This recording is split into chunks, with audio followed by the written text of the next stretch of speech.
ఇర్మీయా గ్రంథము 7వ అధ్యాయము 16వ వచనం.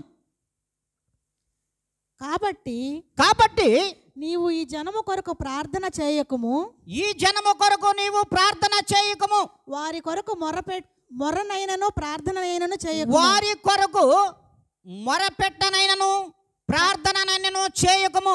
నన్ను బతిమాలుకొనుము, నన్ను బ్రతిమాలు కొనకము, నేను నీ మాట వినను.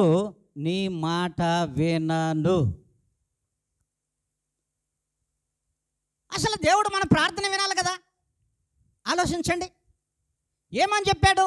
నువ్వు ప్రార్థన చేయగా నేను వింటాను అన్నాడు. అంతేనా? ఆలోచించండి. సార్వత్రిక సంఘములలో ఉన్నటువంటి ప్రతి బిడ్డ కూడా స్పష్టంగా తెలుసుకోవాల్సిన విషయం, నేను నీ ప్రార్థనను వినను, నీవు పెట్టు మొరనైనను ప్రార్థననైనను విన్నపమునైనను నేను వినను.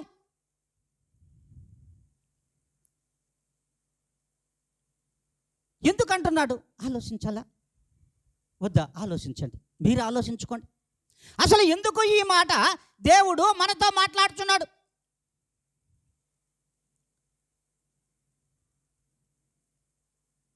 For I will not here you, నేను అసలు నీ మాట వినను అనాల్సిన అవసరము దేవునికి ఏమొచ్చింది? అసలు ఈ మాట ఎందుకు అంటున్నాడు? ఆలోచించండి. ఎప్పుడు అంటాడు?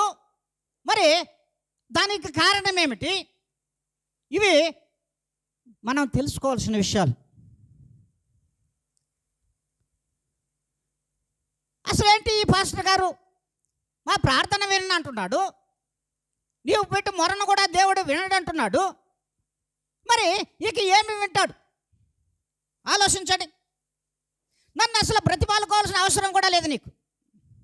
ఏముంది? నన్ను బ్రతిమాలుకోవాల్సిన అవసరం కూడా లేదు. మరి ఎందుకు అంటున్నాడు? ఏ దినమైనా మనం ఆలోచించామా? ఏ దినమైనా సరే మనము ఈ యొక్క వాక్యం వైపు కానీ దేవుని గ్రంథం వైపు కానీ మనము మనస్సు పెట్టి ఏ దినమైనా ప్రార్థన చేశామా? వాక్యమును చదివామా? దేవుడు నిన్ను ఏమని పిలిచాడు? సర్వలోక జనులారా నా యొద్దకు రండి, నేను విశ్రాంతినిస్తాను అన్నాడు. మరి ఆ పిలుపును నువ్వు అంగీకరించి ఆయనను నమ్మాలని ఆయన యొక్క మందిరానికి వచ్చావు, అంతేనా? ఏమ్మా, ఒక పిలుపునిచ్చాడు ఆయన. సర్వలోక జనులారా నా యొద్దకు రండి, నేను మాత్రమే విశ్రాంతినిస్తాను అన్నాడు. మరి నువ్వేమన్నావు? నేను వస్తున్నానయ్యా అని వచ్చావు. పిలిచాడు, వచ్చావు. వచ్చిన తర్వాత నువ్వెలా ఉండాలి? హల్లెలూయా! నువ్వెలా ఉండాలి? నీ ప్రవర్తన ఎలా ఉండాలి? నీ క్రియలు ఎలా ఉండాలి? నీ యొక్క నడవడిక ఎలా ఉండాలి? ఆలోచించండి. మరి ఈ మాట అనడం ఏంది? మరి ఆయన పిలవడం ఏంది? మరి ప్రార్థన కూడా ఆలకించను నేను నీ మాట విననని దేవుడు ఎందుకు అంటున్నాడు అనేది ఏ దినమైనా ఆలోచించామా? ఏ దినమైనా మనసు పెట్టామా? ఏ దినమైనా సరే ఈ వాక్యంలో ఉన్నటువంటి అర్థమును కానీ మందిరంలోకి వస్తున్నటువంటి మనం వింటున్నటువంటి మాటలను కానీ ఏ దినమైనా జ్ఞాపకం ఒక దినమైనా చేసుకుంటున్నామా? లేదు. మరి అందుకే దేవుడు ఎందుకు ఇలా చెబుతున్నాడు, ఎందుకు ఇలా మాట్లాడుతున్నాడంటే ఆయన అంటున్నాడు చూడండి, ఇర్మీయా గ్రంథంలోనే 7వ అధ్యాయము 5 నుంచి 6 వరకు. అలా గనక మీ మార్గములను మీ క్రియలను మీరు యథార్థముగా చక్కబరుచుకొని ప్రతివాడు తన పొరుగువాని ఎడల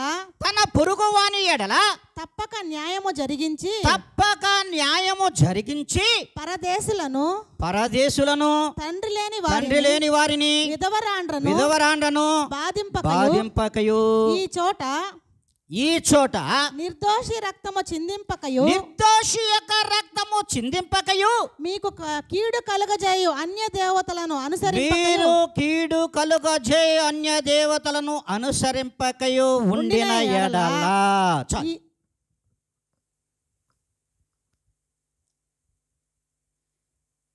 ఎలా చెప్పాడు దేవుడు? నీవు ఏం చేయాలి? మీ యొక్క మార్గములను మీ క్రియలను యథార్థ రూపంలో దేవునికి అనుకూలంగా మార్చుకుంటున్నామా మనం? ఆలోచించండి. ఏ దినమైనా మన క్రియలను మన యొక్క మార్గములను యథార్థమైనటువంటి న్యాయయుక్తముగా ఏ దినమైనా మార్చుకుంటున్నామా? ఏ దినమైనా సరే మన పొరుగు వారి ఎడల మనం ప్రేమ కలిగి ఉంటున్నామా? వారి ఎడల న్యాయముగా ప్రవర్తిస్తున్నామా? మరి యథార్థంగా మనం జీవిస్తున్నామా? ఆలోచించాలి. ఇవన్నీ నువ్వు చేసినా, విధవరాండ్రకు నువ్వు అంతో ఇంతో ఇచ్చినా, దరిద్రులకు దానము చేసినా, దిక్కులేని వారికి, విధవరాండ్రకు, అనాథులకు, అందరికీ, వస్త్రహీనులకు మీరు ఎన్ని చేసినా, ఎంత చేసినా, బాగా ఆలోచించాలి, ఎంత చేసినా కూడా నీ యొక్క మార్గములు ప్రభువుకు యథార్థముగా ఉండాలి. అలా ఉన్నామా? లేదు. మరలా నీకు కీడు చేయు అన్య దేవతల తట్టు తిరిగి అక్కడికి వెళ్ళి అన్నీ చేసి ఆ కార్యక్రమాలన్నీ ముగించుకొని మరలా ఆయన మందిర ద్వారం వరకు వచ్చేస్తున్నాం. ఆయన మందిర ద్వారం దగ్గరికి వచ్చేస్తున్నాం. తగుదునమ్మా అంటూ వచ్చేసి ఆయన మందిరంలోకి వచ్చి హల్లెలూయా స్తుతి మహిమ ఎల్లప్పుడు దేవుణ్ణి స్తుతించెదను. హల్లెలూయా. వినడు. ఎందుకు వినడు? ఇప్పుడే చెప్పా. ఎంతో మందికి, అనాథులకు, విధవరాండ్రకు, దిక్కులేని వారికి, దరిద్రులకు అన్ని న్యాయాలు చేసావు నాయనా. కానీ నువ్వు ఏడకెళ్ళావు? ఎక్కడికెళ్ళావు? దేవుడు అడుగుచున్నాడు. నువ్వెక్కడికెళ్ళావు? కీడు చేయు అన్య దేవతల తట్టు తిరిగి మరలా నా మందిరానికి తగుదునమ్మా అని వచ్చేస్తున్నావే. మరి నీ మాట నేను వింటానా? ప్రియమైన దేవుని బిడ్డ, ఆలోచించు. నువ్వేమన్నా దగ్గరకు వచ్చావు? నీవు తప్ప వేరొక దేవుడు నాకు లేడు. ఆకాశం అందు కానీ, భూమి అందు కానీ, భూమిలో ఉన్న సమస్తమైనటువంటి అందు లోపల ఉన్నటువంటి వాని యందు కానీ, ఏ యొక్క విగ్రహమును కానీ నేను పూజించను, ఆ నామమును నేను హత్తుకొనను అని నువ్వు ఒక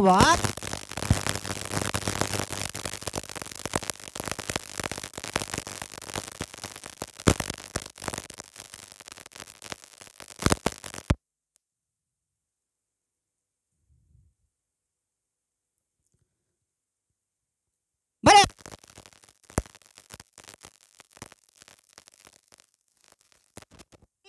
చెప్పి కీడు చేసే ఆ యొక్క అన్ని దేవతల మోకరిల్లి అక్కడ అన్ని సమర్పించుకుని మరలా ఎక్కడికి వచ్చావు?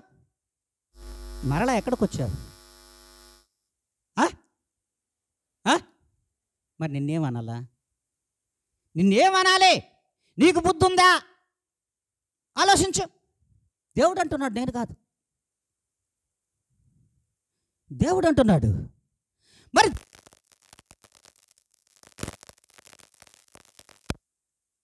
మరి అందుకే తీసుకున్నావు.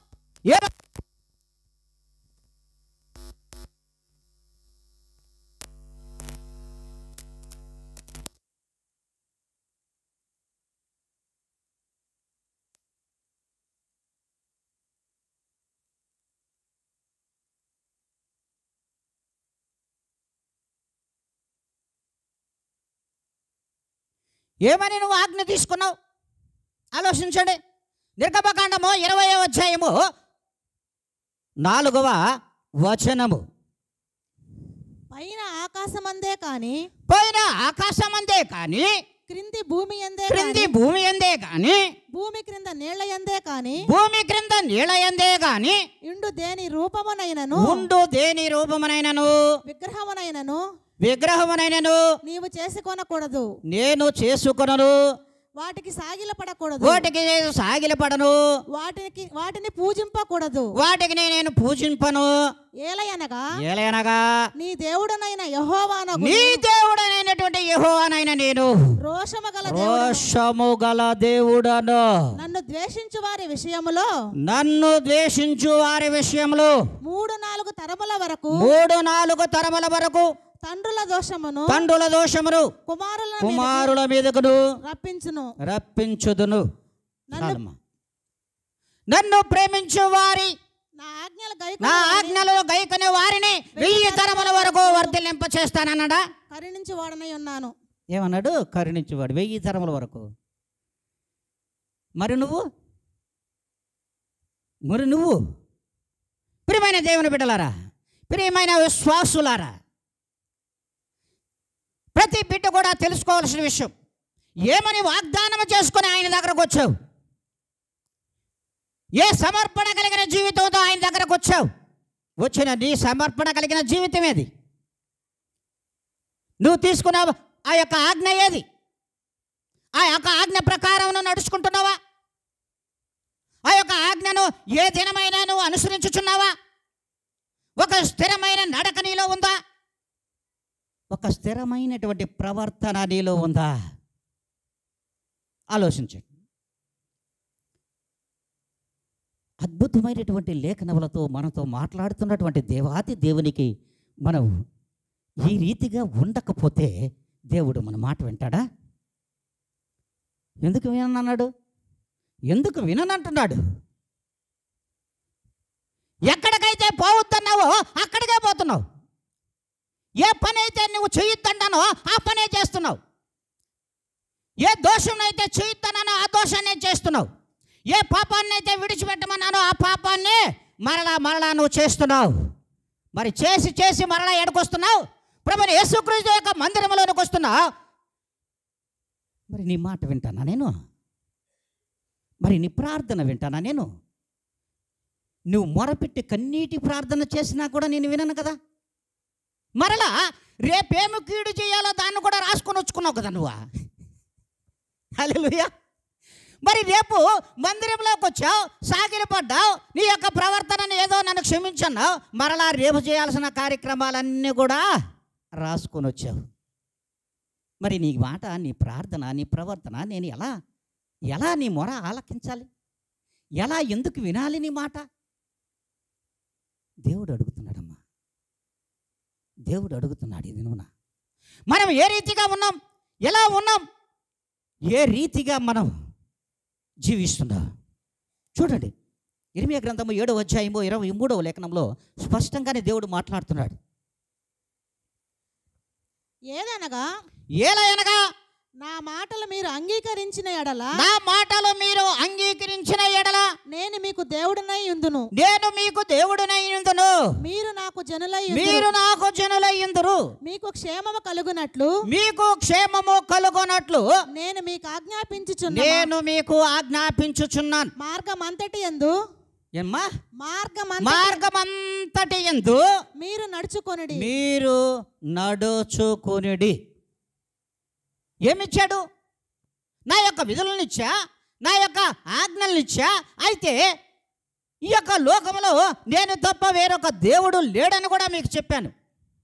మరి చెప్పినటువంటి నా యొక్క మాటలు మీరు పెడచెవిన పెట్టి మీ యొక్క ప్రవర్తనను మార్చుకుని మరి మీకు దేవుడనై ఉందును, మీరు నాకు జనులయ్యుందరు, మీకు క్షేమము కలుగునట్లు నేను మీకు ఆజ్ఞాపించు మార్గం అంతటని నడుచుకున్నాడు. ఈ ఆజ్ఞే దేవుడిచ్చాడు.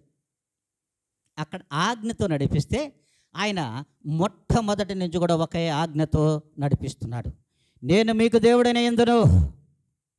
దానికి పైన 22వ వాక్యం చదువుకోండి కావాలంటే. మరి నేను మీకు దేవుడనై ఉందును, నేను నడుచు మార్గములన్నిటిని కూడా మీకే ఇచ్చేసానే, మరి మీ మార్గాలు ఎందుకు మరలా కీడు చేయ అన్య దేవతల వరకు వెళ్తున్నారు? ఆలోచించండి. మరి ఏదైనా పండగైతే వెళ్ళిపోతాం, ఏదైనా పాపం అయితే వెళ్ళిపోతాం, ఏదన్నా కార్యం అయితే లగా లగా లగా లగా పరిగెత్తేస్తాం. కానీ దేవుడు అంటున్నాడు, వారు పెట్టినవన్నీ మీరు తింటున్నారు, ఆ కీడు చేయ విగ్రహంలో పెట్టినటువంటి మీరు తింటున్నారు. తిన్నటువంటి మీకు తిని మరలా హల్లెలూయా స్తుతి మహిమ మందిరంలోకి వస్తే మాట వింటాడా? మీ ప్రార్థన వింటాడా? ఆలోచించు. అందరం వాటిని చూచిన వాళ్ళమే. కానీ ఏమని వచ్చేసాం? నేను స్థిరముగా నీలో ఉంటానయ్యా, నీ మార్గాన్ని విడిచిపెట్టనయ్యా, యథార్థంగా నీతో ప్రవర్తిస్తానయ్యా, నీతో జీవిస్తానయ్యా, నీ కొరకై నేను మరణిస్తానయ్యా. ఏ దినమైతే మనం ప్రమాణం చేసుకుని ఆయన మార్గంలో వచ్చామో మరి మరలా వెనక్కి వెళ్తున్నా. మరి ఎందుకు నీ ప్రార్థన వినాలి? ఎందుకు నీ పట్ల కార్యం చేయాలి? ఎందుకు నీ పట్ల ఘనకార్యములు చేయాలి? ఆలోచించు ప్రియమైన దేవుని బిడ్డ. సార్వత్రిక సంఘములతో మాట్లాడుతున్నటువంటి మాటే, సార్వత్రిక సంఘములలో ఉన్నట్టు ప్రతి బిడ్డ తెలుసుకోవాల్సిన మాట. మరి ఇవి చెప్పరు మన సేవకులు. మన సేవకులే తగుదనమ్మా అంటే వెళ్ళిపోయి అడిగినేసి ఉంటారు. ఎందుకంటే మనము కడుపుకి ఇచ్చినటువంటి ప్రియారిటీ ఆత్మకు ఇవ్వడం లేదు. ఏ కడుపుకైతే ప్రియారిటీ ఇస్తున్నామో ఆత్మకి మనం ఇవ్వడం లేదు. ఆత్మకి ఇవ్వడం లేదు. కావాలంటే ప్రతి ఒక్కరు కూడా ఈ దినం నుండి ఆత్మ పరిశీలన చేసుకోమని సార్వత్రిక సంఘములలో విశ్వాసులను దేవుడు ప్రశ్నిస్తున్నాడు. ఈరోజు ఏం తినాలి, ఏం తెచ్చుకోవాలి, ఆదివారం కదా, రేపు ఏమి తెద్దాం, ఈరోజు ఏం తెచ్చుకుందామని నిన్ననే ప్లాన్ చేసుకుంటాం కదా, అంతేనా? మరి కడుపుకి ఇచ్చినటువంటి ప్రియారిటీ మరి ఆత్మకు ప్రాణమునకు మనం ఇవ్వడం లేదు, దేవునికి ఇవ్వడం లేదు. ఆ ప్రాణము దేవునిదే ఉండదని మీకు తెలియదా?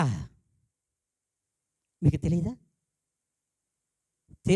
తెలిసి కూడా నువ్వు తప్పు చేసి పాపము చేస్తే నీ ప్రార్థన వింటాడా దేవుడు?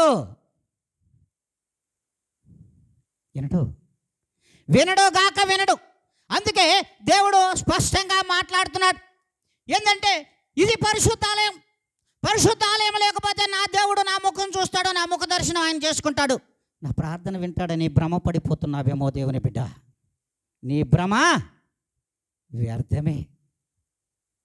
నీవు ఏ దినమైతే స్థిరమైన యథార్థమైన స్థానములో దేవునిలో నిలబడ్డావో ఆ దినము మాత్రమే నీ ప్రార్థనను వింటాడు, నీ మొరను ఆలకిస్తాడు.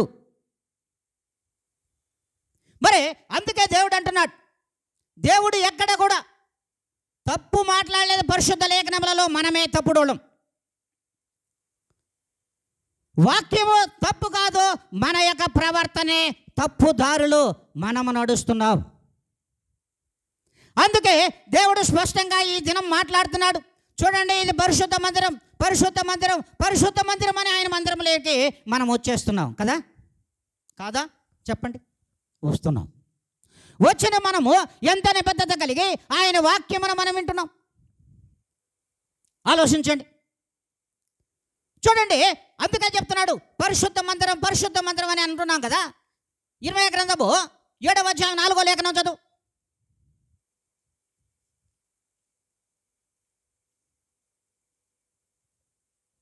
ఈ స్థలము యెహోవా ఆలయము. ఈ స్థలము యెహోవా ఆలయము అని మీరు చెప్పుకొనుచున్నారే. ఈ మోసకరమైన మాటలు ఎందుకమ్మా? ఆధారము చేసుకొనకుడి. హల్లెలూయా, హల్లెలూయా. మరి మనం ఏం చెప్తున్నాం? చెప్పండి.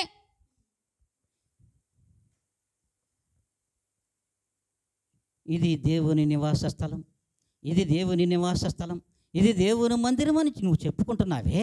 ఈ మోసకరమైనటువంటి మాటలు, ఈ మోసకరమైన మాటలతో దేవుని ఎన్నాళ్ళు మోసం చేస్తావు? ఎన్నాళ్ళు నీవు మోసము చేస్తావని దేవుడు అడుగుతున్నాడు. ఎన్నాళ్ళు నువ్వు మోసం చేస్తావు? ప్రియమైన దేవుని బిడ్డ, స్పష్టంగా దేవుడే చెప్తున్నాడు, this is the temple of lord, this is the temple of lord, this is the temple of lord. ఇన్నిసార్లు చెప్తున్నావే, హల్లెలూయా హల్లెలూయా హల్లెలూయా అని చేతులు ఎత్తుతున్నావే. మరి ఎన్నిసార్లు మోసం చేస్తావమ్మా? ఈ మోసకారి జీవితం ఎన్ని నాళ్ళు నాయనా? ప్రియమైన విశ్వాసి, ప్రియమైన దేవుని బిడ్డ, ప్రియమైన సర్వసార్వత్రిక సంఘములలో విశ్వాసులారా, సర్వసార్వత్రిక సంఘములలో ఉన్నటువంటి సేవకులారా, సంఘ కాపురులారా, ఆలోచించండి. ఎన్ననాళ్ళు నువ్వు చెప్తావు ఈ మాట? ఎన్నాళ్ళు ఈ మోసకరమైన మాటలతో ఆయనను మభ్య పెడతావు? దేవుణ్ణి ఎన్నాళ్ళు మభ్య పెడతావు? ఎన్నాళ్ళు మోసం చేస్తావు? మరి ఆ యొక్క నివాస స్థలము అని నువ్వు అన్నిసార్లు చెప్పుకున్నావే. మరి ఏ దినమైనా నీ యొక్క వెనక గతిని నువ్వు మరలా వెనక్కి తిరిగిపోయి నేను చేసేస్తున్నటువంటి కీడు చేయి అన్య దేవతలకు చేసేస్తున్నటువంటి అశుభ కార్యక్రమాలన్నింటిని కూడా ఏ దినమైనా విడిచిపెడుతున్నావా?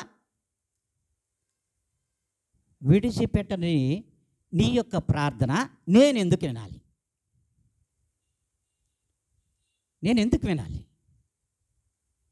సర్వసార్వత్రిక సంఘంలో ఉన్నటువంటి ప్రతి విశ్వాసి కూడా తెలుసుకోవాల్సినది. మరి ప్రార్థించడానికే ఆయన మందిరం కావాలి, అంతే కదా? మరి ప్రార్థించడానికి ఆయన మందిరం కావాలి, స్తుతులు చెల్లించడానికి ఆయన మందిరం కావాలి. మందిరం కావాలని వచ్చిన నీలో ఉన్నటువంటి ఆత్మ మాత్రము మళ్ళా వెనక్కి వెళ్ళాలి. అపరిశుభ్రమైనటువంటి క్రియలతోనూ మీ స్నేహమంతా లోకముతోనూ, లోకములో ఉన్నటువంటి ఆ యొక్క కీడు చేయు అన్య దేవతలతోనూ. ఎంతవరకు న్యాయం అమ్మా ఇది? ఎంతవరకు న్యాయమో ఒక్కసారి ఆలోచించమ్మా. మరి నువ్వు న్యాయంగా వస్తేనే కదా నా మందిరం లేక నీ ప్రార్థన వింటా. నువ్వు అన్యాయంగా వచ్చి నువ్వు మోకాళ్ళు వేసి నువ్వు ప్రార్థన చేస్తే ఏమి లాభం తల్లి? ఏమి లాభం సోదరా అంటున్నాడు దేవుడు. మరి దేవుడు చెప్తున్నటువంటి మాట మరి స్పష్టంగానే ఆయన చెప్తున్నాడు. ఇర్మీయా గ్రంథము 7వ అధ్యాయంలో 11లో కూడా ఒక మాట అంటాడు. నాదని చాటబడిన ఈ మందిరము నీ దృష్టికి దొంగల గుహ అయి ఉన్నదా? దొంగల గుహ అయి ఉన్నదా? చాలమా, ఆలోచించు. హల్లెలూయా హల్లెలూయా. నాదని చెప్పావు, నా మందిరం అని చెప్పావు, నా కొరకే నువ్వు ప్రార్థనకు వస్తున్నానని చెప్పావు.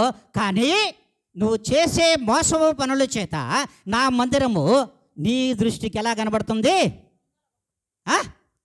దొంగల గుహగా కనబడుతుందా? దొంగల గుహగా కనబడుతుందా నీకు? దేవుడు అంటున్నాడు, గద్దిస్తున్నాడు. దేవుడు అంటున్నాడు, మరి ఈ దినముగా మనం ఏ దినమైనా సరే మనం స్థిరముగా ఉన్నామా? నీ కంటికి దొంగల గుహగా కనబడుతుందా ఆయన మందిరం? చేసే కీడంతా బయట చేసి వచ్చి మరలా లోపలికి ఆయన గృహంలోకి ఎందుకు వచ్చావు? దాక్కోవడానికి వచ్చావా? అంతే కదా. దొంగ ఎక్కడికి వస్తాడు? ఎక్కడికి వస్తాడమ్మా? దాక్కునే స్థలానికి వస్తాడు. మరి ఆయన స్థలానికి నువ్వు అన్ని కీడు చేయాల్సినంత చేసేసి ఆయన మందిరం లేకొచ్చే మరలా మోకాళ్ళు మోకరిల్లితే మరి నీ దృష్టికి ఎలా కనబడింది అది? అందుకంటాడు, ఇంగ్లీష్లో స్పష్టంగా చెప్తాడు ఆయన, అలాగా మనం ఉంటున్నామా? Become a den of robberies in your eyes. నీ కంటికి ఇది ఒక దొంగల గుహ. అలా ఆలోచించుకొని వస్తున్నావా ఆయన మందిరాలకి? ఏమ్మా, ఏం ప్రియమైన విశ్వాసులారా, దేవుని బిడ్డలారా, దేవుని యొక్క సేవకులారా, కాపరులారా, మరి దేనికి వస్తున్నావు? మరి నువ్వు తల దాచుకోవడానికి ఆయనది ఒక దొంగల గుహన? ఆయన దాచుకోవడానికి, ఆయనలో దాచుకోవడానికి ఆయన ఒక ఆ గుహను నీకోసం ఏర్పాటు చేశాడా? ఏర్పాటు చేయలేదమ్మా. అలాంటి ప్రవర్తన ఈ దినమునైనా విడిచిపెట్టండి. ఈ దినమునైనా సరే మీరు విడిచిపెట్టమని దేవుడు అంటున్నాడు. మరి ఇలాంటి కార్యక్రమాలలో మనం ఏ రీతిగా ఉంటున్నాం? ఏ దినమైనా సరే మరి నువ్వు యథార్థంగా ఉన్నావా? నీతిగా ఉన్నావా? అందుకే దేవుడు ఒక మాట చెప్పాడు చక్కగా, నువ్వు వేడిగానైనా నువ్వు చల్లగానైనా ఉండక నులివెచ్చగా ఎందుకుంటావురా బిడ్డ అంటాడు. నువ్వు అటైనా ఉండిపో, ఇటు రాబాక. మళ్ళీ ఇటు వస్తే చల్లగా పరిశుద్ధ ఆత్మశక్తితో నింపబడే ఆయనలో ఉండు. ఇక్కడే ఉంది అర్థం. ఈ అర్థాన్ని మనం గ్రహించాం. నువ్వు వేడిగానైనాను, వేడిగా ఎక్కడుంటుంది? ఎక్కడుంటుంది? లోకంలో వేడిగా ఉంటుంది. ప్రభువైన యేసుక్రీస్తులోకి నువ్వు ఎప్పుడైతే వచ్చావో, ఒకసారి నువ్వు తల వంచుకొని ప్రభువును అంగీకరించావో, నీ యొక్క పరిస్థితి చల్లగా ఉంటుంది. పరిశుద్ధాత్మతో నింపబడే కుటుంబలో పరిశుద్ధాత్మతో నింపబడినటువంటి స్థితి నీలో ఉంటుంది. నువ్వు చల్లగా ఉంటావు. అటు ఇటు కాకుండా మధ్యలో నులివెచ్చగా ఉన్నావు అనుకో. ఇప్పుడు చెప్పిన పరిస్థితి ఈ రీతిగా ఉన్నారు. ఈ రీతిగా విశ్వాసులే కాదు, కాపురులే కాదు, మరి అలాగే అధిపతులే కాదు, రాజులే కాదు, మంత్రులే కాదు, ప్రతి ఒక్కరు కూడా ఈ స్థితిలోనే ఉన్నారు. అటు వేడిగా ఉండరు, ఇటు చల్లగా ఉండరు, మధ్యలో నులివెచ్చని స్థితి. అటు ఏడి కావాలి, ఇటు వచ్చి చల్లదనం కావాలి, రెండూ కావాలి. పరిశుద్ధాత్మనివ్వడు నాన్న. పరిశుద్ధాత్మతో నిన్ను నింపాడు. నేనండి, అందుకే నీ ప్రార్థన నేను వినను. మరి దేవుడు చెబుతున్నాడు మాటే. మరి ఆ రీతిగా మనం ఏ దినమైనా ఉన్నామా? ఆయన పనులు ఏ దినమైనా శ్రద్ధగా చేశామా? ఏ దినమైనా? దేవుని పని అంటే అశ్రద్ధ కదా. ఆలోచించండి, దేవుని పని అంటేనే అశ్రద్ధ. అదే లోకంలో ఇతర వ్యక్తులు పనులు చేయాలనుకో, ఓయమ్మో ఎంత శ్రద్ధో, ఓయమ్మా ఆయన ఏమన్నా అంటాడోనేమోనే, ఈయనేమన్నా అంటాడేమోనే, ఈయనేమన్నా తిడతాడేమోనే, ఈయనేమన్నా ఏం పెట్టడేమోనే, ఏమి నాకు ఇవ్వడేమోనే అని యొక్క శ్రద్ధ కలిగినటువంటి ఆ పని చేస్తావు. దేవుని పనిలో మాత్రమే అశ్రద్ధ. దేవుని మాట వినాలన్నా కూడా అశ్రద్ధే. దేవుని క్రియలు చేయాలన్నా కూడా అశ్రద్ధే. దేవునిలో నడవాలన్నా కూడా అశ్రద్ధమైనటువంటి నడక. వద్దామా వద్దా, మందిరానికి వద్దామా వద్దా, వద్దామా వద్దా, పోదామా వద్దా, అశ్రద్ధ. మరి నీ ప్రాణం ఆయన, నీలో ఉన్న ఆత్మ ఆయన, ఈ దేహం ఆయన, మరి నీకు ఇంత శ్రద్ధ ఉంటే ఎలా ఉంటుంది? ఆలోచించండి. ఇంత శ్రద్ధ నువ్వు దేవునిలో కనపరిస్తే మరి ఏ విధముగా నువ్వు ఉంటావు? అందుకంటాడు, నువ్వు దేవునిలో అశ్రద్ధను కనపరిచిన ఎడల శాపగ్రస్తుడు అవుతావు. నువ్వు శాపగ్రస్తుడివి అంటాడు. దేవునిలో ఎప్పుడైతే అశ్రద్ధ క్రియలను జరిగిస్తావో నువ్వు శాపగ్రస్తుడివి. ఒకనాడు ఆ శాపము నిన్ను దహించి వేస్తుంది అంటున్నాడు. అది కూడా దేవుని వాక్యంలోనే ఉంది స్పష్టంగా. మరి దేవుడు స్పష్టంగా తెలియజేస్తున్నాడు, మనం యథార్థంగా నడుచుకోక, భయభక్తులు కలిగి జీవించక, మనలో ఉన్నటువంటి గర్వము, అతిశయం. చూడండి, సామెతల గ్రంథంలో ఒక మాట చెప్తాడు. 11వ అధ్యాయము 2వ లేఖనం చదువుకోండి ఒకసారి.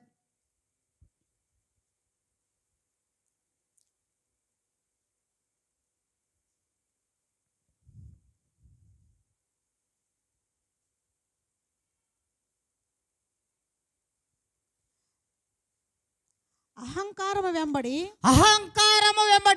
అవమానము వచ్చును, అవమానాలు వచ్చును. వినయము కలవారి యొద్ద జ్ఞానముండును. చలమ్మా, హల్లెలూయా, హల్లెలూయా.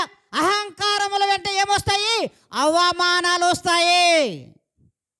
ఇప్పుడు లోకంలోను ఆ రాష్ట్రంలో జరుగుతున్నది అదే. హల్లెలూయా, హల్లెలూయా. అహంకారం ఏమొచ్చింది? అవమానము తెచ్చిపెట్టింది.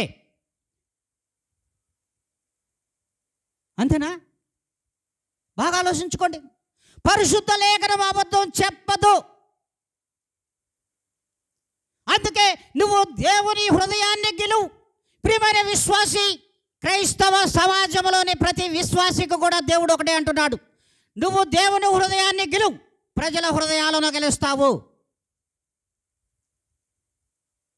నువ్వు ఏ దినమునైతే ప్రజల హృదయాలు గెలవాలని ఆతృతపడి అహంకారముతో అడుగులు వేశావో నీ యొక్క పరిస్థితి పాతాళానికి వెళ్ళిపోయింది. దినమన అవమానము నీ వెంట వచ్చిందే తప్ప అధికారం రాలేదు. అంతే మన జీవితంలో జరిగేది కూడా. అంతే మన జీవితంలో ప్రతి క్రైస్తవ విశ్వాస జీవితంలో జరుగుతున్నది అది. నీవు అహంకారముతో అడుగులు వేస్తే అవమానము నీ వెంట వస్తుంది. అందుకే ఈ దినమున జన హృదయాలను గెలవాలని, హృదయాలను గెలవాలని, జనాలను మెప్పించాలని అనేకమైన కార్యక్రమాలు లోకం వెంబడి చేస్తున్నావు. కానీ ఒక్కటే చెబుతున్నాడు దేవుడు, ముందు నా హృదయమును గెలువు, ముందు నా హృదయాన్ని గెలువు, సర్వలోక జనుల మీద నా ఆత్మను కుమ్మరిస్తాను. హల్లెలూయా. సర్వలోక జనుల మీద నా ఆత్మను కుమ్మరిస్తా. వారి హృదయాలు గెలవడం ఎంత ఈజీగా చూడు. ఒక్క దేవుని హృదయాన్ని గెలిస్తే కోట్ల మంది జన హృదయాలను గెలవగలవు తల్లి. కోట్ల మంది జన హృదయాలలో నువ్వు నిలబడతావు, వాళ్ళ హృదయాలలో గెలవగలవు.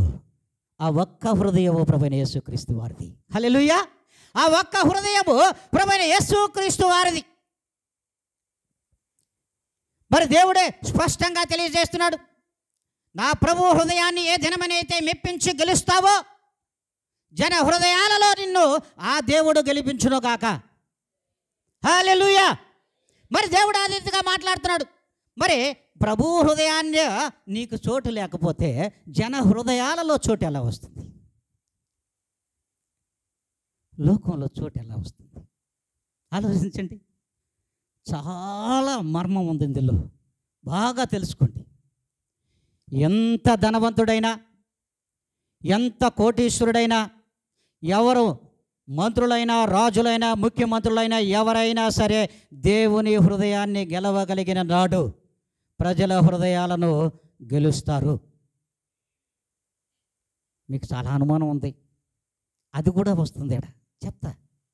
మరి దేవుడు చెప్తున్నాడు. మరి చూడండి ప్రియమైన విశ్వాసి, నీకు రావలసిన ఆశీర్వాదము ఎక్కడికి వెళ్ళిపోయింది? అందుకే దేవుడు అన్నాడు, నీ మాట నేను వినను, నీ ప్రార్థన నేను అంగీకరించను. నువ్వు మొరపెట్టు ప్రార్థననైనను, విన్నపములనైనను, విజ్ఞాపనలనైనను నేను నా మందిరములో నేను వినను అన్నాడు. విననటువంటి దేవుడు ఎవరికి ఆశీర్వాదం ఇచ్చాడు? బాగా ఆలోచించండి. నీకంటే ఆ దుష్టులు, ఆ దుర్మార్గులే మేలు కదా. హల్లెలూయా, హల్లెలూయా. అది కూడా వాక్యమే, నేను కదమ్మా, వాక్యం చెప్తుంది. దేవుడు మాట్లాడుతున్నాడు, వాళ్ళు మేలు కదా. చూడండి, దాన్ని కూడా మలాకీ గ్రంథంలో అంటున్నాడు, 2వ అధ్యాయము 17వ లేఖనం. మీ మాటల చేత మీరు యెహోవాను ఆయాస పెట్టుచు దేని చేతనైనను ఆయాస పెట్టుచున్నామని మీరు అడుగుచున్నారే. దుర్మార్గులు యెహోవా దృష్టికి మంచివారు, వారి యందు ఆయన సంతోషించును. లేక న్యాయకర్తయగు దేవుడు ఏమాయనని మీరు చెప్పుకొనుట చేతనే మీరు ఆయనను ఆయాస పెట్టుచున్నారు. హల్లెలూయా, హల్లెలూయా. ఏం చెప్పాడమ్మా? ఏమన్నా ఎక్కిందా? ఒక్క రవ్వన్నా వచ్చిందమ్మా? చూడండి, మీరు ఏ రీతిగా మీ మాటల చేతను మీరు యెహోవాను ఆయాస పెట్టుచు దేని చేత ఆయనను ఆయాస పెట్టుచున్నామని మళ్ళీ ఆయన్ని అడుగుతారు. మేము ఏం చేసాము దేవుడికి? అన్నీ చేశామే. దిక్కులేని వాళ్ళకి ఆయన చెప్పిన బాటని ప్రేమను కల్పించామే, ప్రేమను పంచామే, బట్టలు ఇచ్చామే, గుడ్డలు ఇచ్చామే, అన్నం పెట్టామే, నీళ్ళు ఇచ్చామే, వస్త్రం ఇచ్చామే, ఇంకా ఇంకా ఇంకా ఇంకా ఇంకా ఇల్లు లేని వారికి ఇల్లు కట్టించానే. అయినా నువ్వు ఏడకెళ్ళావు ప్రియమైన దేవుని బిడ్డ? ఏడకెళ్ళావు దేవుని బిడ్డ? ప్రియమైన దేవుని బిడ్డ, ఒకసారి దేవుణ్ణి నువ్వు భర్తగా అంగీకరించిన తర్వాత మరలా ఎక్కడికి వెళ్ళావు? కీడు అన్య దేవతల వైపు తిరిగి అక్కడికి పోయి నువ్వు చేసిన కీడంతా తీసుకొని నీ ఎంట పోసుకొని ఆయన మందిరంలోకి వచ్చావే. నేను నీ మాట వింటానా? అందుకే కదా నీకంటే ఆ దుష్టులే మేలు, ఆ దుర్మార్గులే మేలు. వారిని నేను ఆశీర్వదించా. నువ్వు అన్ని కార్యక్రమాలు, లోక కార్యక్రమాలన్నీ ముగించుకొని నా దగ్గరకు వచ్చి నన్ను ఆయాస పెట్టలేదని నువ్వు మాట్లాడుకుంటూ సరిపోద్దా? నా హృదయానికి తెలీదా? నా ఆత్మ నీతో రాలేదా? చాలా నా ఆత్మ నీతో కూడా లేదా? నువ్వు చేసే ఏదో కార్యక్రమాలన్నింటిలోనేనా నేను చూస్తాలేనా? మరలా అన్నీ తీసుకొని తగుదునమ్మా అంటూ నేను ఏం ఆయాస పెట్టానయ్యా దేవుడా నిన్ను, నేను చేసిన తప్పేంటయ్యా దేవుడా అని మళ్ళీ నువ్వు వచ్చి అడుగుతున్నావే. నీకు అసలు సిగ్గుందా? హల్లెలూయా, హల్లెలూయా. చప్పట్లు కొట్టరా, దీనికన్నా కొట్టండి. దేవుడు అడుగుతున్నాడు, దేని చేత నేను ఆయాస పెట్టుచున్నానయ్యా అని మళ్ళా నువ్వు అడగడము ఏమాత్రము నీకు బుద్ధి ఉందా? అందుకే కదా నీకు ఇవ్వాల్సినటువంటి ఉద్యోగం, నీకు ఇవ్వాల్సినటువంటి ధనం, నీకు ఇవ్వాల్సినటువంటి ఐశ్వర్యం, నీకు ఇవ్వాల్సినటువంటి పదవి ఎవరికి ఇచ్చాను? దుష్టులకి, దుర్మార్గులకి ఇచ్చా. హల్లెలూయా. వారే నా దృష్టికి మంచి వారిగా ఉన్నారు, అటున్నారు కాబట్టి. వాళ్ళు ఇటు రాలా, నువ్వు వచ్చావు. వచ్చేం ఫలం? వచ్చి ఏమి ప్రతిఫలం? వాళ్ళు నా హృదయాన్ని గెలవకపోయినా పర్లే, వాళ్ళు నిష్ఠగా అక్కడే ఉండరు, ఆడే ఉండడం మంచిది. కనుకనే వాళ్ళకి నేను ఆశీర్వాదం ఇచ్చేశాను. వాళ్ళు ఏ రీతికైనా సంపాదించుకొని అధికారమును కానీ, ఆస్తులు కానీ, ఐశ్వర్యము కానీ, అదే రీతిగా ఉద్యోగంలో కానీ ఏ రీతిగా సంపాదించుకున్నా అది అడ్డదారులోనైనా సరే వారికే అధికారాన్ని ఇచ్చా. హల్లెలూయా, హల్లెలూయా. మరి నీ ప్రార్థన వినడానికి నువ్వేమాత్రం అర్హుడు నాయనా? నువ్వేమాత్రము అర్హత నీలో ఉంది? ఏమాత్రము నీలో అర్హత ఉందో ఒక్కసారి చెప్పమని దేవుడు అంటున్నాడు. మరి ఆ రీతిగా నువ్వున్నావా? ఆ రీతిగా నీ యొక్క ప్రవర్తన ఉందా? ఆ రీతిగా నీ యొక్క స్థితి ఉందా? నీ గతి ఉందా? నీ యొక్క పరిస్థితులు ఉన్నాయా? దేవునికి అనుకూలంగా ఏ దినమైన యథార్థంగా మర్చుకున్నావా నీ జీవితాన్ని? మరి ఎన్ని చేసినా కూడా నాకు ఉద్యోగం ఇలా, నా ప్రార్థన దేవుడు ఇలా, నా ప్రవర్తన ఏమన్నా తప్పుగా ఉందా? ఏ దినమైన పరిశీలన చేసుకున్నావా? నా ప్రవర్తనలో లోపం ఉందా? దేవునికి ఆయాసకరమైన క్రియలను నా జీవితంలో నేను చేస్తూ ఉన్నానా అని ఎప్పుడైనా సరే ఆత్మ పరిశీలన నీలో ఉందా? ప్రియమైన విశ్వాసి, నువ్వు ఎక్కడికి వస్తున్నావు? ఆయన బల్ల ఎద్దకు వచ్చి అన్న బాణములు పుచ్చుకొని ఆయన యొక్క పరిశుద్ధమైన శరీరమును నీలోకి ఎక్కించుకొని, ఆయన రక్తమును నీలోకి ఎక్కించుకొని నువ్వు ఆయనలాగా ప్రవర్తించాల్సింది పోయి మరలా నేను వెనకకి వెళ్తాను.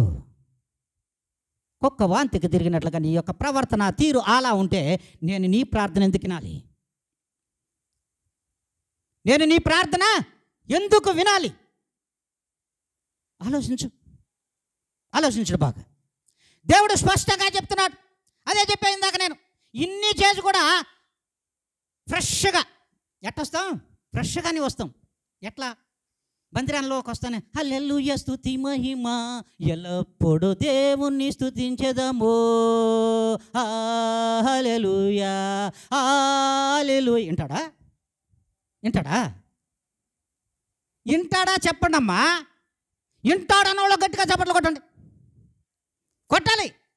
వింటాడు మరి ఇప్పుడు కొట్టండి. వినడన్న వాళ్ళు కొట్టు, చప్పట్లు కొట్టు, దేవుణ్ణి కనపరచమ్మా. మరి దేవుడు నీ ప్రవర్తన, నీ గర్వమును తీసివేసుకో. గర్వం ఏమి తెస్తుంది? అవమానాన్ని తెస్తుంది అన్నాడు. ఏ దినమున అవమానమే తెచ్చింది క్రైస్తవ జనాంగమునకు. అది మీరు ఒక్కసారి ఆత్మ పరిశీలన చేసుకుంటే మంచిది. దేవుడు అంటున్నాడు, చూడండి మీ హృదయాలు ఎలా ఉండాలి, మీ యొక్క ప్రవర్తన ఎలా ఉండాలో ఒక్కసారి ఆత్మ పరిశీలన చేసుకోండి దేవుని బిడ్డలారా. మరి ఆ రీతిగా మనము ఉన్నామో లేదో, ఉంటే ఏ దినము నుండే మీ ప్రవర్తనను మార్చుకోండి. ఈ దినమే మీ ప్రవర్తనలు మార్చుకోండి. లోకంలోకి మళ్ళా వెళ్ళొద్దు. దేవునిలో ఉండండి. స్థిరమైన జీవితాన్ని గడపండి. మీకు ఆశీర్వాదములు మెండుగా ఉంటాయి.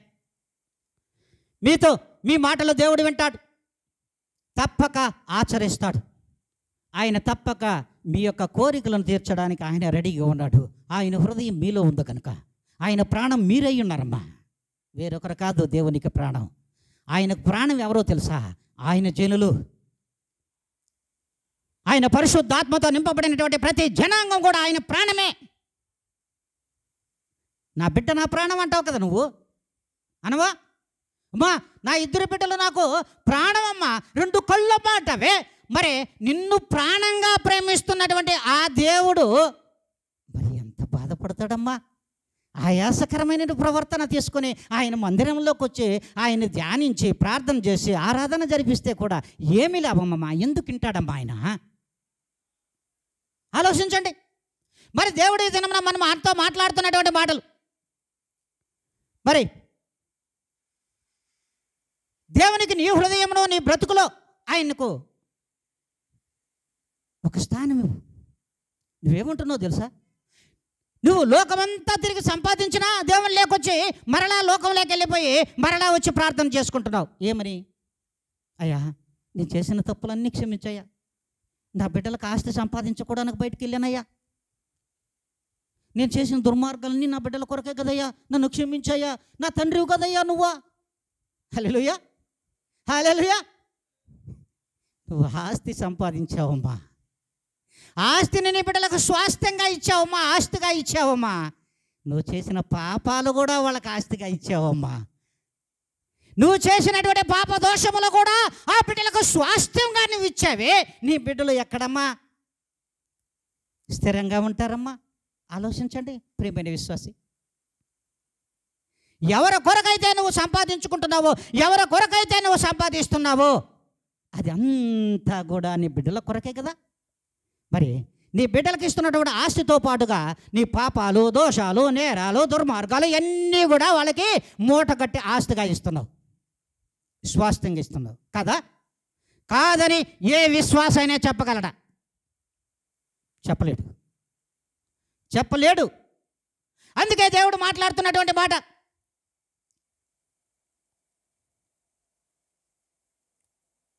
మన ఆరాటం మన దేవుని యొక్క, దేవుని కొరకు నీ ఆరాటం ఉండాలి, దేవుని కొరకు నీ తపన ఉండాలి.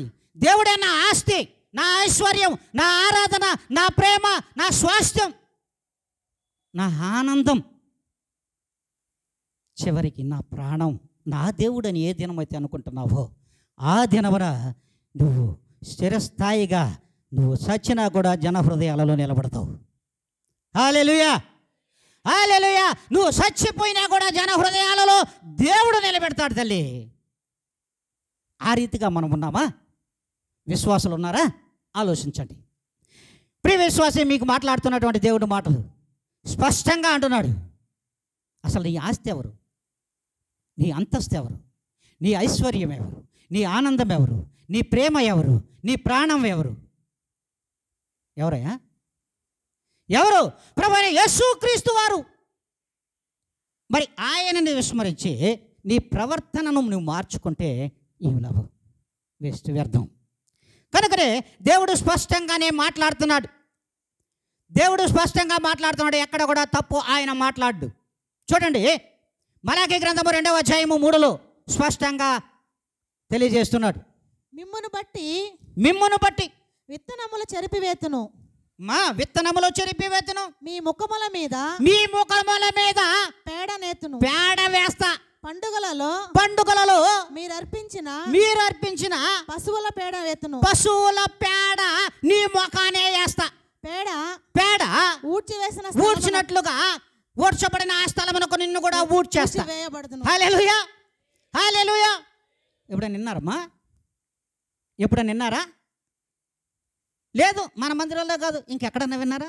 ఒకసారి చూసుకోండమ్మా, పరిశీలించుకోండమ్మా. ఒక్కసారి మరలా మీరు అనేకమైనటువంటి సువార్తలు వినండి, వర్తమానములు వినండి. దేవుడు అంటున్నాడు, ప్రియ విశ్వాసి, నీ యొక్క ప్రవర్తన యథార్థముగా లేకపోతే నువ్వు మరలా కీడు చేయ అన్య దేవతల వైపు నువ్వు తిరిగితే నీ యొక్క ప్రవర్తనను బట్టి నీ యొక్క ముఖం మీద పేడేస్తా, నీ ముఖం మీద పేడేస్తాను. మరి అదే రీతిగా అంటున్నటువంటి మాట చూడు. మరి నీ ముఖం మీద పేడ వేయడమే కాకుండా పండుగలలో మీరు అర్పించినటువంటి ఆ పేడే, హల్లెలూయా, ఏడకు పోయి అర్పించారు? చాలామంది అర్పించారు. ఈ మధ్యకాలంలో నాయకులు కూడా చాలామంది ఇళ్ళలోనే అర్పించారు. అనేక మంది పెద్ద పెద్ద నాయకులే ఎక్కడికి వచ్చి హల్లెలూయా స్తుతి మహిమానడం, అక్కడికి పోయి పేడ అర్పించడం. ఈ ఇళ్ళ ముందు వేసినటువంటి ఆ పేడ ముగ్గులే, ఆ పేడనే నీ ముఖాన్ని కొడతా.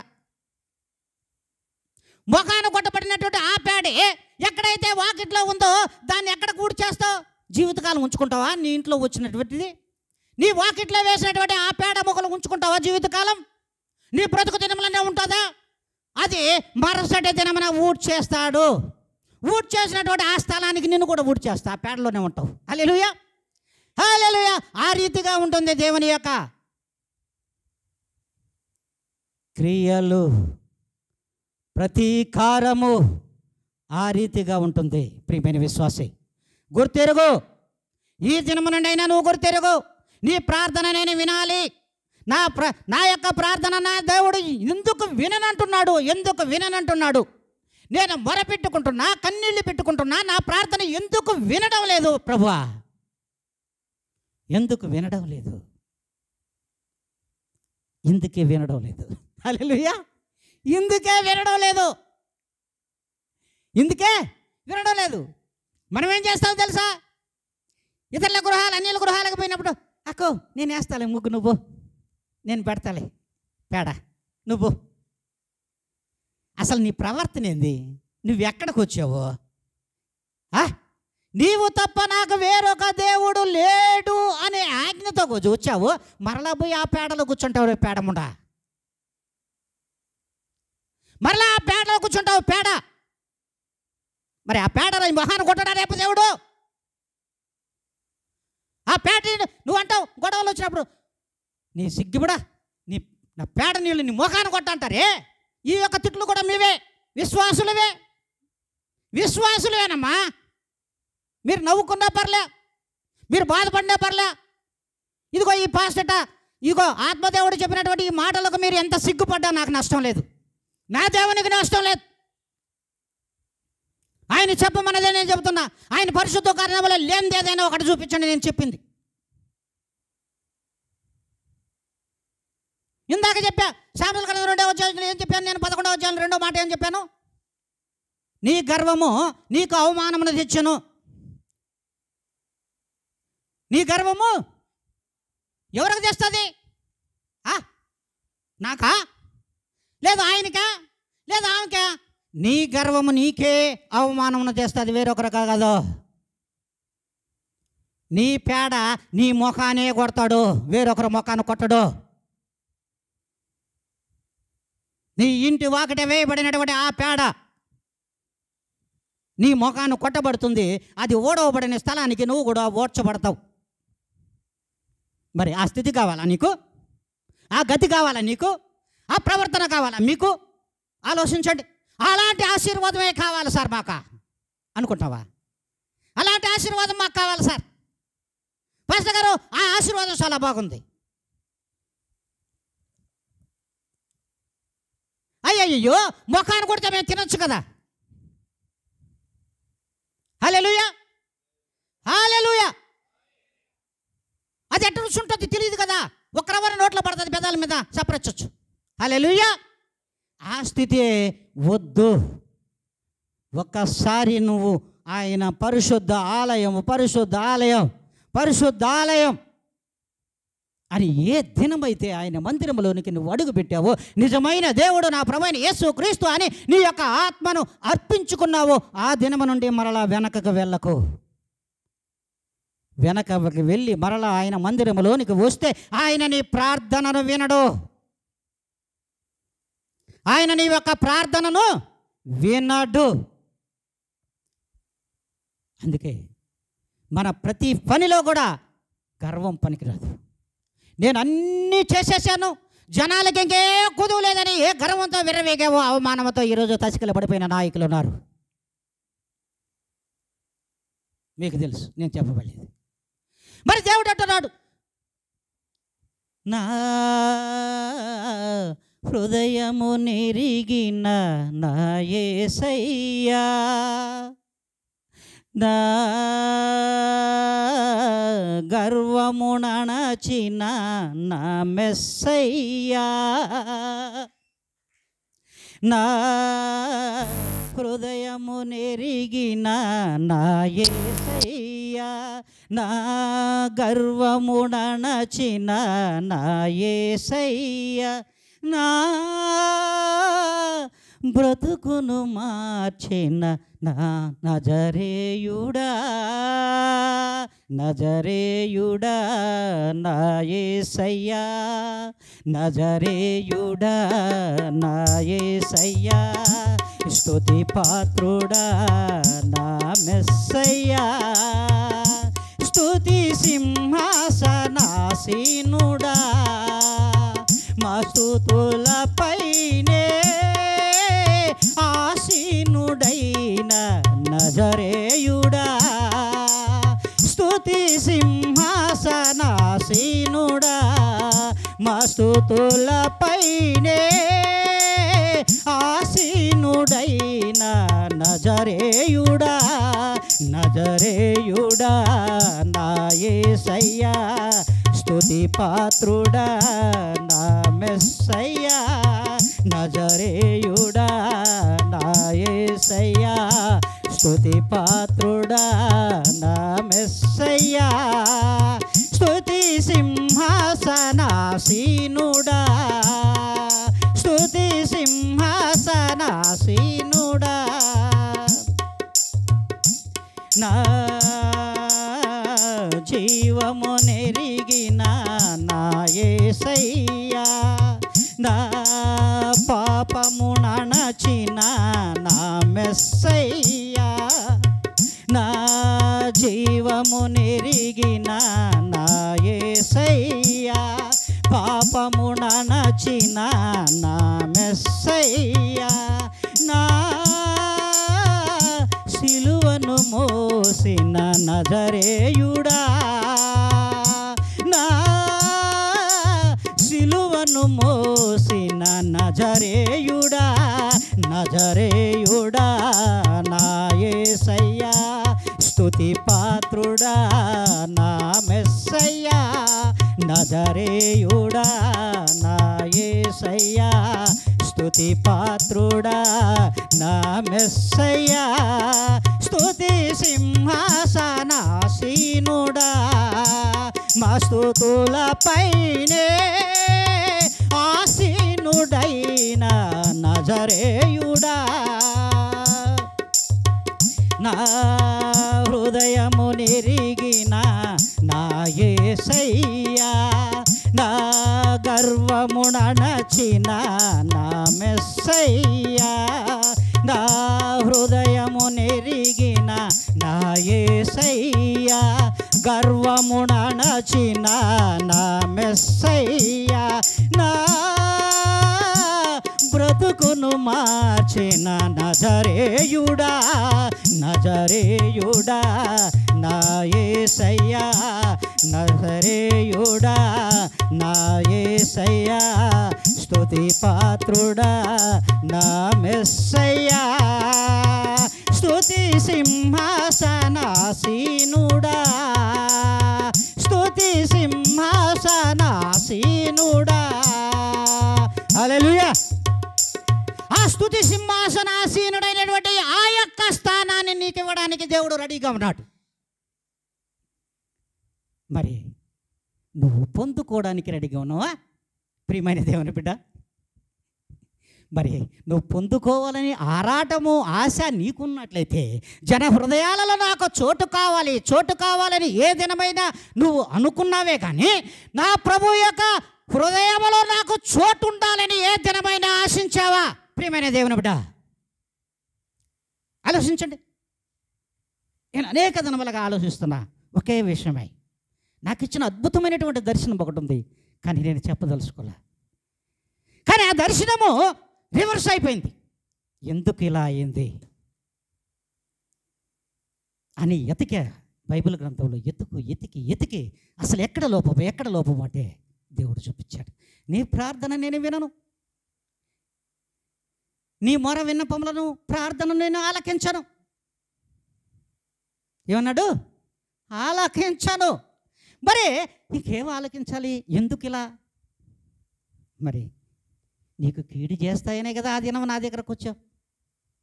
నీకు కీడు చేస్తాయనే కదా నాకు నీ హృదయాన్ని సమర్పించుకున్నావు, నీ జీవితాన్ని సమర్పించుకున్నావు. మరి నా రక్తమును శరీరాన్ని కూడా నువ్వు తిన్నావు కదయ్యా, మరలా వెనక్కి వెళ్ళావయ్యా. మరి మళ్ళా పెంట కుప్పలేకపోయి పడిపోయావు కదయ్యా. మరి ఆ పెంటలో ఉన్న నేను నీ కంపుని నేను భరిస్తానా? ప్రియమైన దేవుని బిడ్డ, మరలా నీ ప్రార్థన నేను వినగలనా?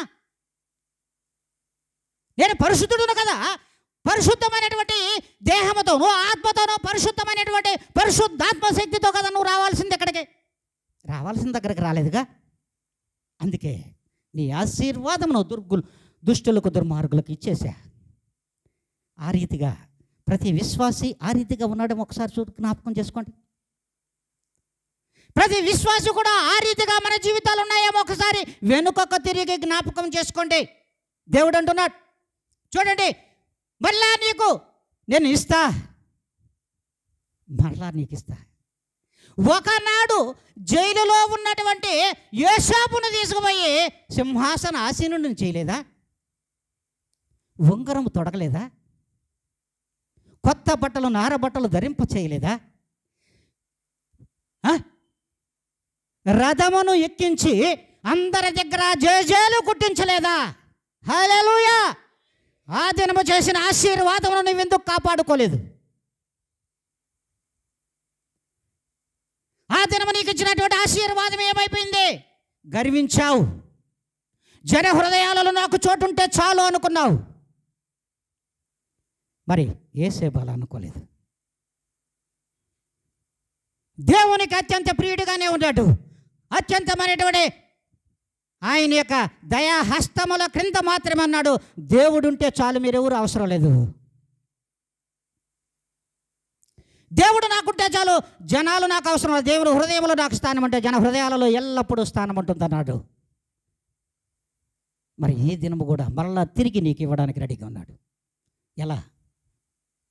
ఎలా ఏవేళ ద్వారా మాట్లాడాడు. 2వ అధ్యాయము 12వ లేఖనంలో ఏమంటాడంటే, నువ్వు దుఃఖించుచు రోధించుచు ఇప్పుడైనను మీరు ఉపవాసం ఉండి కన్నీరు విడుచుచు దుఃఖించుచు మనఃపూర్వకంగా నా దగ్గరకు రండి. మీరు నా యొద్దకు రండి. నేను నీకు కీడు చేయను ఉద్దేశించే దేవుడును కాదు, మరలా నీకు ఆశీర్వాదం ఇవ్వడానికి నేను రెడీ. నేను దయా దాక్షిణ్య పూర్ణుడును. నిన్ను మరలా మనఃపూర్వకంగా రావాలి, అర్ధ మనసుతో కాదు. హల్లెలూయా! ఎలా రావాలి? మనఃపూర్వకంగా నా యొద్దకు రా, నీకు మరలా ఆశీర్వాదం ఇస్తా. తప్పిపోయిన కుమారుడికి నేను ఇవ్వలేదా? ఏమిచ్చాడు? తండ్రి కొత్త బట్టలు తెప్పించి లేత దూడను అర్పించి విందు చేయించి కొత్త బిడ్డల తొడికి ఉంగారము తొడికి ప్రక్కన కూర్చోబెట్టుకున్నటువంటి దేవుడు. హల్లెలూయా! హల్లెలూయా! మరి ఎక్కడికి వెళ్ళాడో తప్పిపోయిన కుమారుడు? లోకంలోకి వెళ్ళిపోయాడు. అన్ని దేవతల దగ్గర తిరిగాడు. కీడు చేయ దగ్గరికి వెళ్ళాడు. ఆడపోయి పొట్టు తిన్నాడు. ఎవరికేసే పొట్టు? మనుషులకేసే పొట్టు కూడా, పందులకేసే పొట్టు కూడా తిన్నాడు. హల్లెలూయా! మరలా తిరిగి ఎక్కడికి వచ్చాడు? ప్రభువైన యేసుక్రీస్తు దగ్గరకు వచ్చి చేరాడు. యేసుక్రీస్తు ఊరకే వదిలేయలేదు. ప్రశస్తమైనటువంటి వస్త్రమును ధరింపచేసి చేతికి ఉంగరమును తొడిగి తన ప్రక్కన సింహాసనం మీద కూర్చోపెట్టుకోగలిగినటువంటి నా దేవుడమ్మా. అలాంటి దేవుడు నా దేవుడు. మరి మారుతావా? మార్పు చెందతావో నీ ఇష్టం. మారుతావో, మార్పు చెందతావో, లేక ఎన్నిసార్లు చెప్పినా విననవాడు హఠాత్తుగా పోతాడని ఆ రీతిలో వెళ్తావో నీ ఇష్టం. మరి దేవుడు చెప్తున్నటువంటి మాటే నేను చెప్పింది కాదు. ఆశీర్వాదములన్నీ కూడా బైబిల్ గ్రంథంలో ఉన్నాయి, పరిశుద్ధ గ్రంథంలో ఉన్నాయి, మాటలలో ఉన్నాయి. మీరు వింటారా వినకపోతారా మీ ఇష్టం. అద్భుతమైనటువంటి వర్తమానములతో దేవుడు ఈ దినమున నాతో కూడా మాట్లాడాడు. నాతో మాట్లాడాడు. వాస్తవంగా నా గర్వాన్ని అడిచివేసిన దేవుడు. నేనే రాసుకున్నాను ఆ పాట. నాకున్నటువంటి గర్వము ఎవరికి లేదు, కానీ నా గర్వమును నడిచినటువంటి నా యేసయ్య, నా బ్రతుకునే మార్చినటువంటి యేసయ్య, మరి ఏమిచ్చి ఆయనకి నా రుణము తీర్చుకోగలను? బ్రతుకుట క్రీస్తే, చావు అయితే నాకు లాభం. హల్లెలూయా. మరి ఆ రీతిగా ఈ దినం మనందరితో మాట్లాడుతున్నాడు. అందరూ కూడా అందరి హృదయాలలో ఉన్నటువంటి ఒకే ఒక ఆలోచన, తపన దాదాపుగా వారం నుంచి అనుభవిస్తూనే ఉన్నారు అందరూ. అందరి హృదయాలలో కలతలతోనే ఉన్నాయి, కాదని చెప్పనంటే ఎవరైనా. క్రైస్తవ సమాజం అంటే విశ్వాసులందరూ కూడా అందరి హృదయాలలో ఒకటే వృధా. బయటికి చెప్పుకోలేరు. ఎందుకు ఇలా జరిగింది, ఎందుకు ఇలా మా జీవితాలు ఎందుకు ఇలా జరుగుతున్నాయి, ఎందుకు ఇలా మారిపోతుంది అనేది. అందుకే చెప్పా, నువ్వు పొందవలసిన ఆశీర్వాదమును దుష్టులకు ఇస్తానంటున్నాడు. నువ్వు పొందవలసినటువంటి సంపదను దుష్టులకు ఇస్తానంటున్నాడు. ఆ దుష్టులకి ఇవ్వడం నీకు ఇష్టమా? నీకు ఇష్టం లేనట్లయితే ఈ దినమైన మరలా రా, పశ్చాత్తాపడు, మనఃపూర్వకంగా రా, సంపూర్ణ హృదయంతో రా. నీకు కోట్లు ఇవ్వచ్చు, మరలా వెనక్కి వెళ్ళకూడదు. మరి ఈ దినమున ఆయన మందిరంలో ఉండాలి అనుకుంటే ఖచ్చితంగా ఆయన మందిరంలో ఉండగలవు. ఎక్కడైనా ఉండగలవు. కానీ మనకు ఎవరైనా మంచి ఆహారము, మంచి డిన్నర్ ఉండాలంటే ఆలయాన్ని మానేస్తాం, కడుపు చూసుకుంటాం. దేవుడు అంటున్నాడు, నీ ప్రాణం చూసుకో.